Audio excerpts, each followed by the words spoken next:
Hello, everyone, and welcome to Flickering Myth. We have a wrestling chat today. I am so excited. Gerald is joining me. Alan is joining me. We have very big news to talk about, and we've talked about wrestling on this channel before, but nothing quite like the return of CM Punk.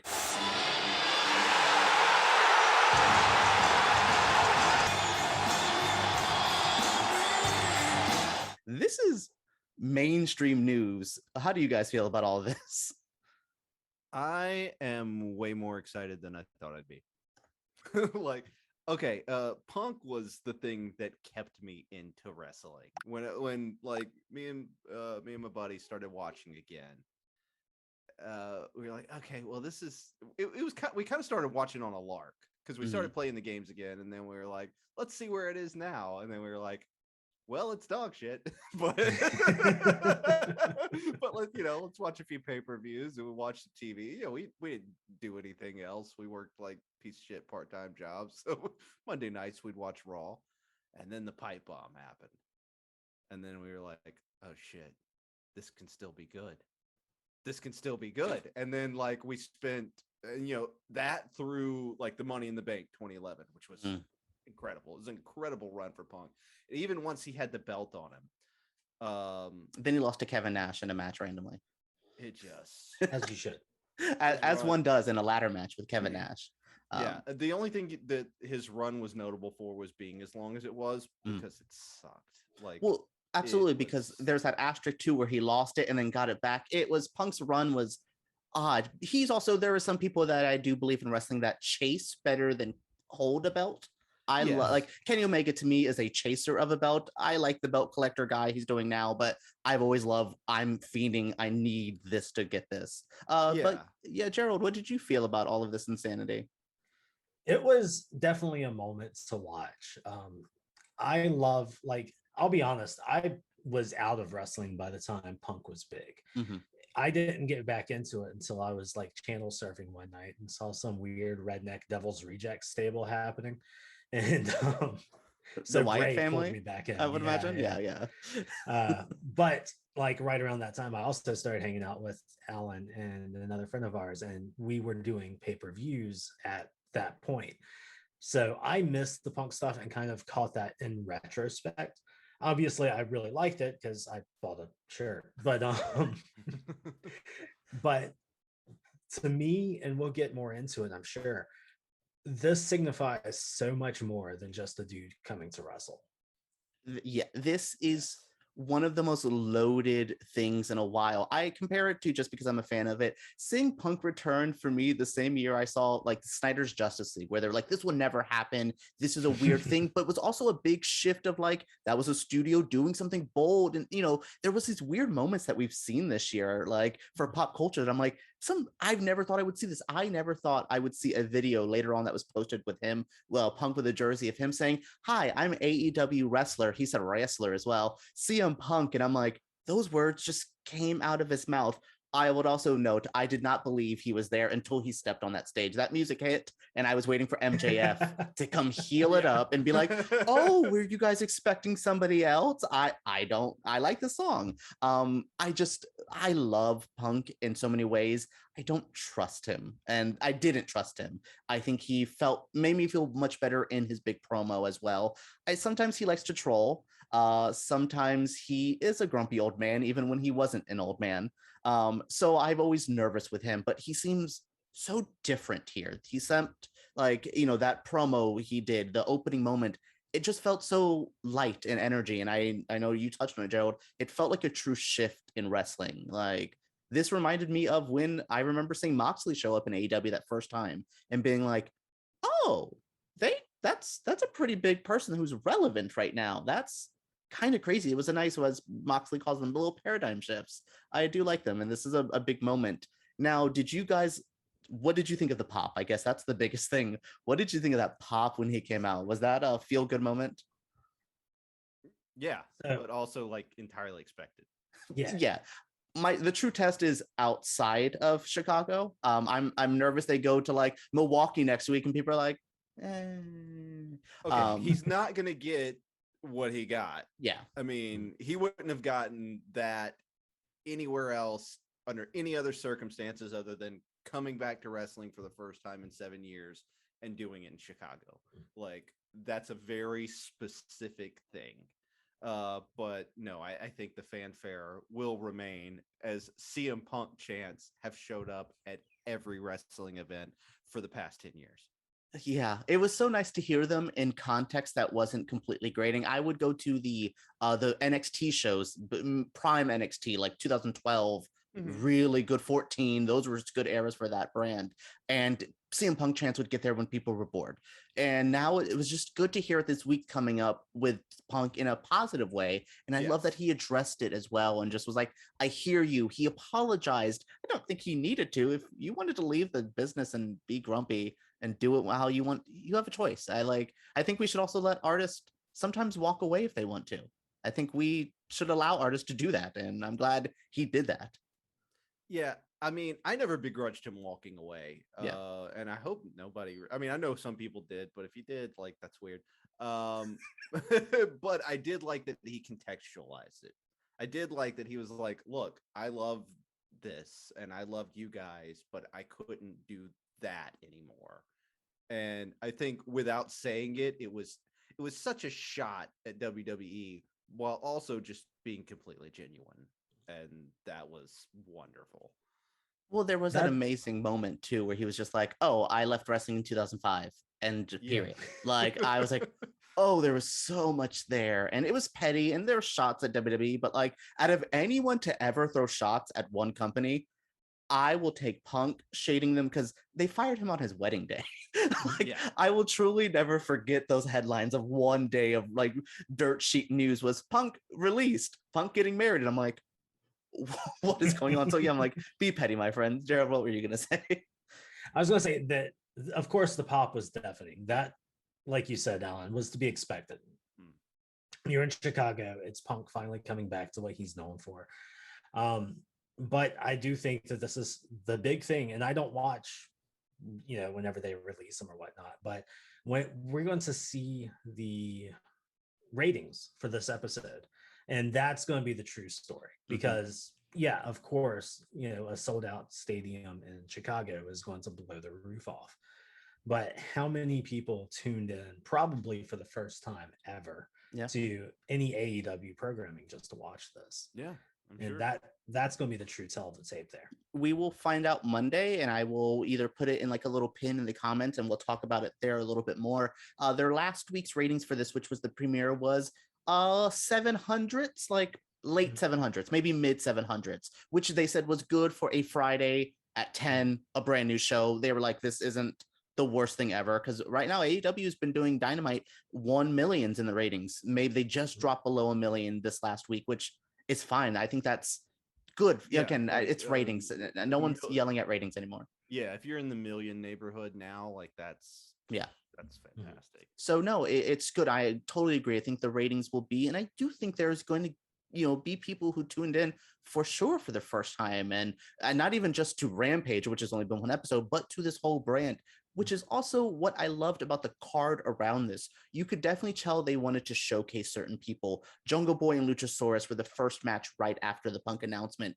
You could tell they wanted them to have a shining moment. Jade Cargill, who is this big imposing force, and she's all over all the marketing. They used her in a good spot as well, of like, hey, we're going to use her. And then the main event is Moxley and another person they wanted to put over. I thought that was a good card. And I thought those younger talent, we'll talk about a younger talent Punk specifically mentioned, but yeah, I thought this was a good way of Punk getting over this younger talent without even wrestling them, without even mentioning them. Like, just building a card with him on there was a big sign. So I really like that.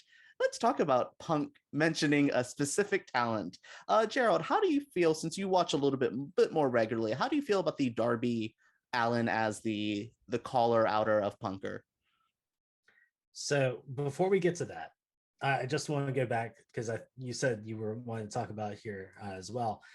The first sentence out of his mouth, he's putting over Britt Baker. The first sentence was, wow, Britsburg. And it was just...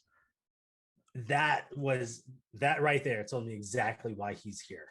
He's not here for the glory himself. And of course he's going to get it. He's going to get the adulation.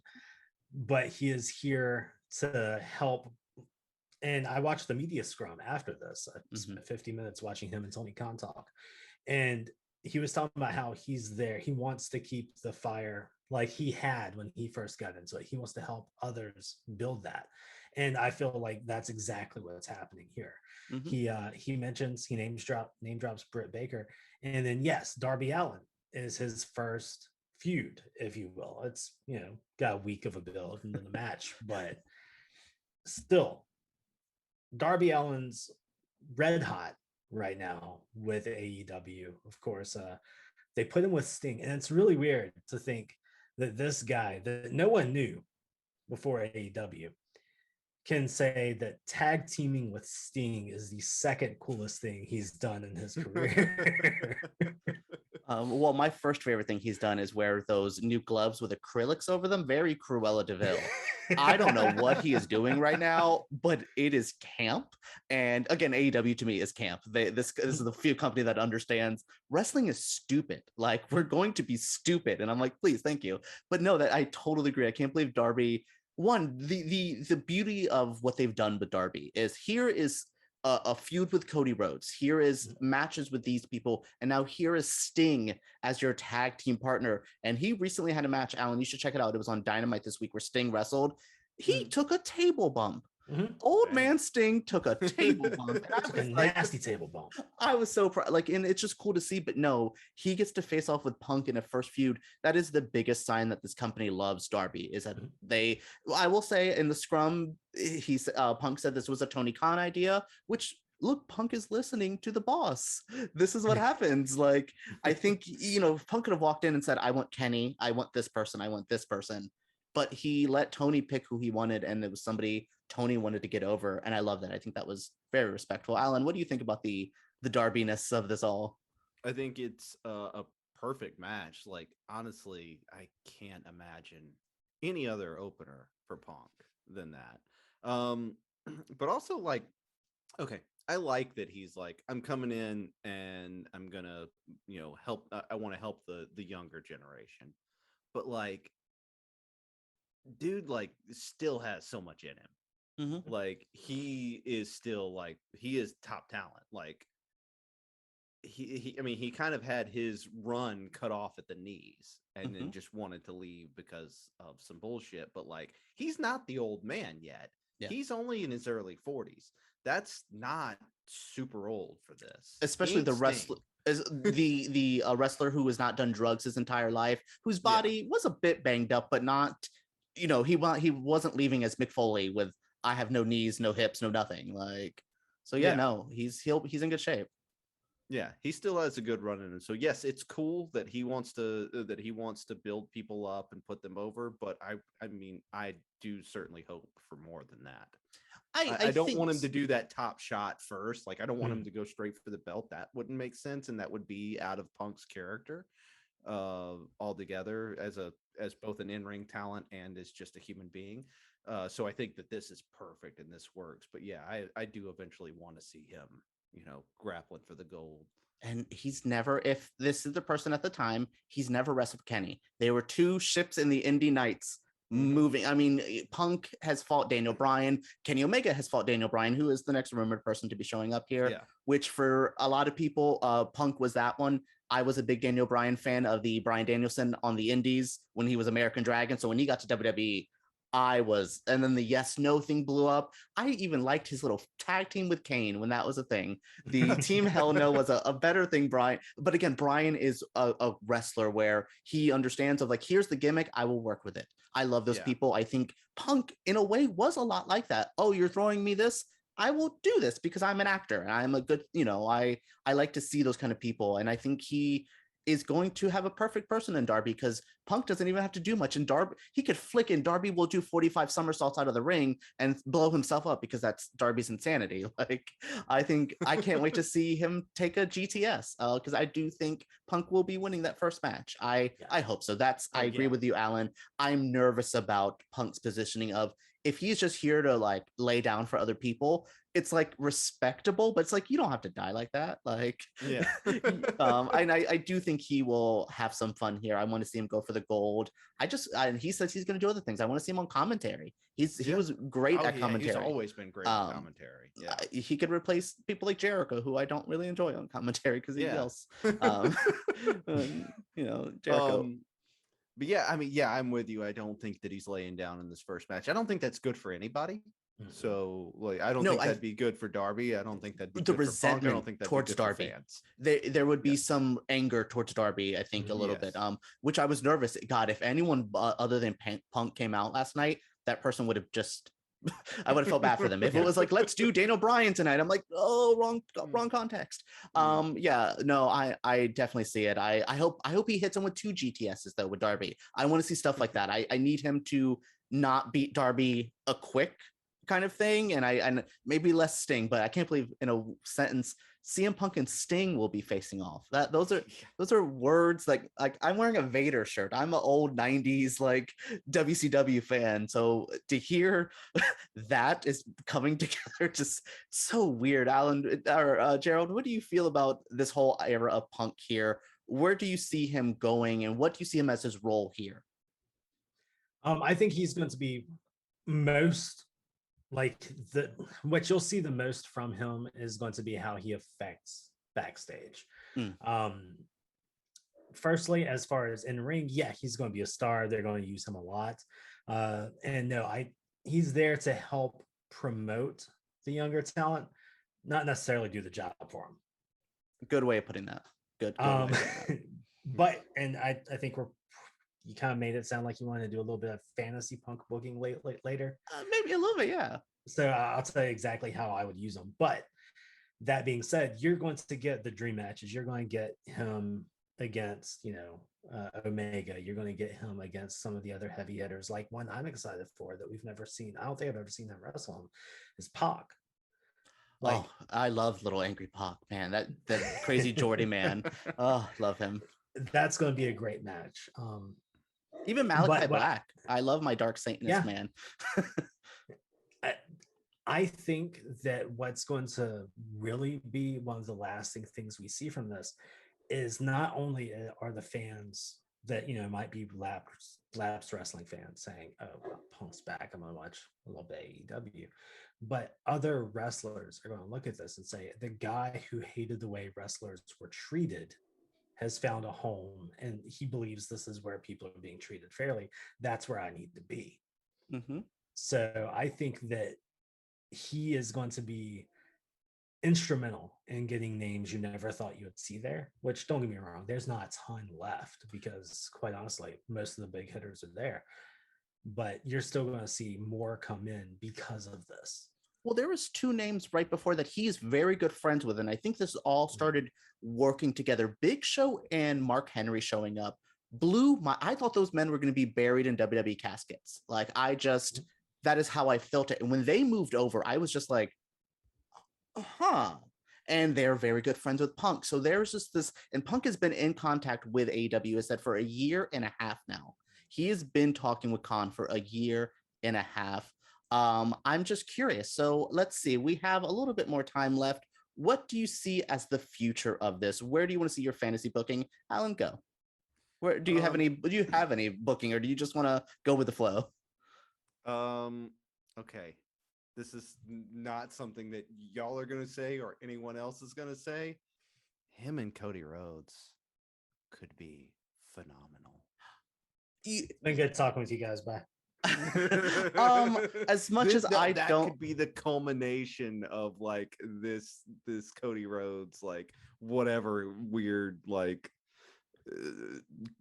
golden age dusty shit he's on. Like, that could be the jam. Plus, like, he's fought Cody Rhodes before, and that shit was good. That's the only thing I will say is he has said he doesn't want to fight Moxley. He says, I fought Moxley. I fought, people like Cody. I don't think he will, but Cody, when Cody is motivated properly, is a good wrestler. He just gives me Randy Orton vibes where he's always going to do like his 7 out of 10 match. And I'm like, baby, you have the 10 out of, you have it there. So I could see that, but I think that would be a very, there was a lot of emotional baggage with that match with anti-WWE there, with Cody and Punk specifically, who has who were spit in the face by that company. And I don't really watch it, so I don't have an opinion on them.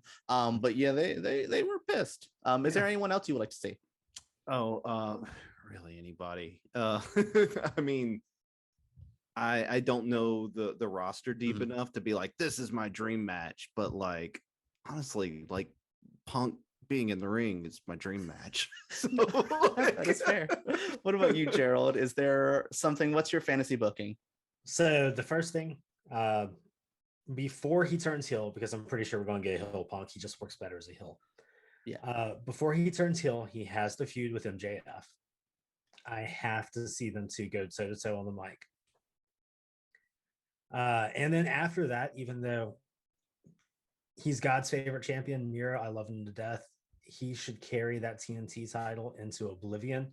But I want Punk to get the TNT title, not the big belt. I want him to be the TNT champion. And I think the best way that he could do what he wants to for those young guys in the back, as much as I hate to say it, do what John Cena was doing for a while on SmackDown with the US Championship, where he had the open challenge. Which was Cody was doing that with the TNT title, and that was the best thing Cody did with that belt, was bring in Eddie Kingston, bring in these Ricky Starks. And that was all that era that he brought them in. And yeah, I definitely agree. I think that would be the indie names. This wrestler called Danhausen, who's this fun ghoul that is really good friends with Punk. Those are the people that I want Punk to bring in. Danhausen calls him Pepsi Man, which is my favorite thing. And I refer to Punk as Pepsi Man in my house. So, okay, who else is on your list? Because it seems like you have the Pepe Silva chart behind you of like, this is everything that's happening.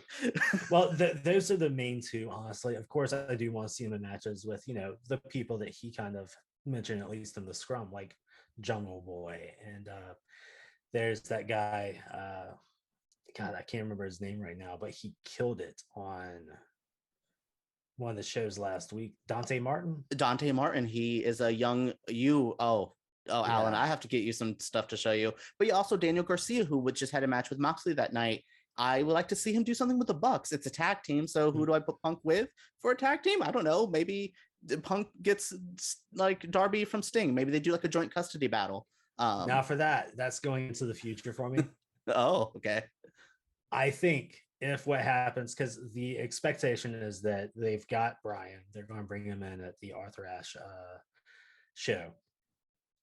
Down the road, not right now. Let them both have their own thing, blah, blah, blah.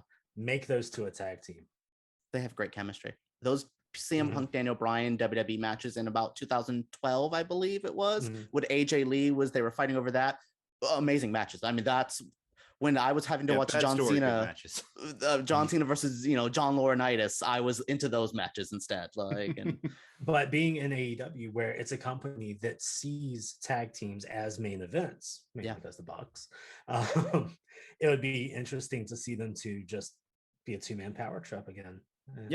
No, and I'm excited to see him again move backstage as a booker. I want him to do what Kenny does with the women's division. I want Punk to go to a division that you normally wouldn't think of Punk doing, much like Kenny does a lot with the women. I want to see Punk go, I'm going to do them, because you have people like Fit Finley who did the women's division on Raw, and that was the Victoria, the Lita, the Molly Holly, that era, and he made them women stars. I think Punk could do. I want to see Punk with the tag team. I can't wait to see him behind the scenes. As much as I love him on screen, I can't wait for Punk to bless these children with just with a percent of his knowledge. He talked about it in that scrum. He wants to be Terry Funk for these guys. He wants to be Eddie Guerrero, Tracy Smothers. A lot of people forgot one of Punk's first feuds was against Raven. Raven is one of the best minds in all of wrestling, reinvented that character a bazillion times. I think he's going to be that vibe, and I'm happy. This is just good news, and Punk seems happy again, much like I felt with Snyder in the Justice League, where everyone's like, I want them to return. I'm like, if he doesn't want to do it, don't let him. As the moment I found out he wanted to, I was on board with Punk, and I was happy. I was just like, at first I was just like, let old man Logan stay old man Logan. If he wants to stay on the farm, let him stay there.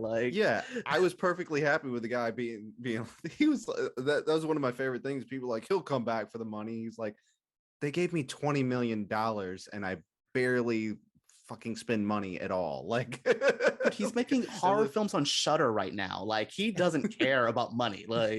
Which, by the way, he has a good movie called Jacob's Wife out right now with Legend Barbara Crampton. Go check it out. He's a good actor. I like Punk as an actor as well, and he can do that here. He talked about going to New Japan. He could do whatever he wants, and That's good. We need this era. We talked about rest. Well, look what Christian did. He is great in the ring right now. Let these guys rest. That's my big thing too. Yeah. If a wrestler wants to dip out for 2 years, it's not 1999. They're not going to get lost in the shuffle. They can come back and be big.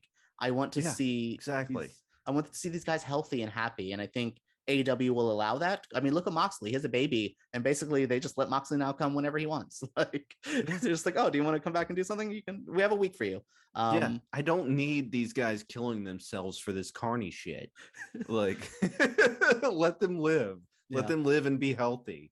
Like, I mean, how many old wrestlers do we have to see die before they could, claim Social Security before we like realize that the old way and the WWE way is shit? Yeah, we're lucky that Ric Flair is still having alcohol preserve his insides. Like, that's... that man is pickled, and that's the only way. That's the only reason. So I will say, context. Last 2 minutes we have real quick. Oh my goodness, watching Kenny Omega and Ric Flair get into a chop battle in a Mexican wrestling match.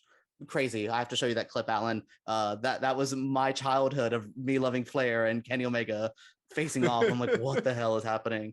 But yes, thank you guys so much for joining me for this. Now I gave Alan's puzzled face of how do these two people meet. Oddly, Charlotte Flair is somehow involved in that, in the 6 degrees of separation. All right, guys, thank you so much for joining me for this fun conversation with CM Punk. I'm glad he brought Alan back out, even though you were watching AEW, but Punk now, I think, make you a watcher. I was kind of following it and watching here and there, but this will make me a bit more of a regular watcher. So. And Gerald, thank you so much for coming in. I love talking to you about wrestling and stuff like that. So absolutely. I also want your CM Punk shirt. I love it.